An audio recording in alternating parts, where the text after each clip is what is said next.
Au nom de Jésus, toi qui viens de tomber sur cette vidéo, sache que ce n'est pas un hasard. Dieu a prévu 2 bénédictions puissantes sur ta vie. Si tu y crois, écris Amen en commentaire et reste jusqu'à la fin pour les recevoir. Première bénédiction, la guérison et la libération. Le Seigneur voit ta souffrance, tes douleurs physiques, mais aussi ce que tu vis intérieurement. Il voit aussi ce qui t'oppresse, qui te blesse en secret. Mais il est celui qui guérit les cœurs brisés, qui libère les captifs.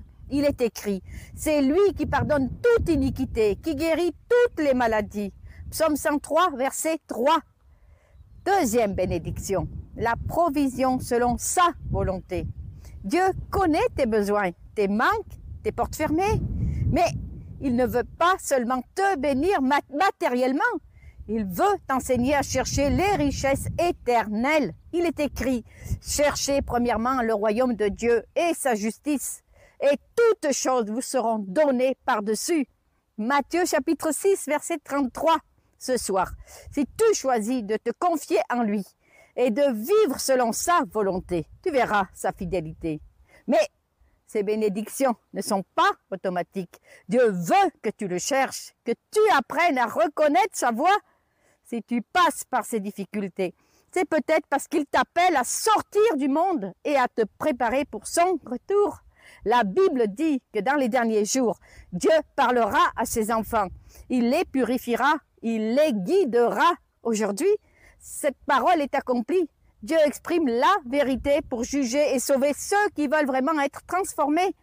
Si tu reconnais que Dieu te parle, écris en commentaire « Je crois, Seigneur, et je veux te suivre ». Et si tu veux entendre ce que Dieu dit maintenant, rejoins notre groupe d'études bibliques chaque soir entre 20h et 21h30. On lit ensemble la parole de Dieu exprimée pour les derniers jours. Et on apprend à se préparer pour accueillir Christ à son retour. Le lien est dans ma bio. Ou bien, écris-moi en message privé. Je veux rejoindre le groupe sur WhatsApp. Le numéro est à l'écran. Dieu t'a choisi. Il veut te sauver, te purifier et t'emmener vers la vie éternelle. N'oublie pas, n'ignore pas cet appel. Amen. Que Dieu te bénisse. Aucun esprit n'a le droit de te toucher dans ton sommeil si tu appartiens à Jésus-Christ et que tu marches avec Dieu. Si tu marches avec Dieu, ton sommeil doit être pur. Si tu marches avec Dieu, aucun esprit n'a le droit de mettre quelque chose d'impur et de souiller tes rêves. Dans le nom de Jésus-Christ, tu as toute autorité de marcher sur cela. Le diable n'a aucun accès dans mes rêves. Il n'a aucun accès sur mes nuits. Parce qu'il ne dort ni ne sommeille celui qui garde Israël.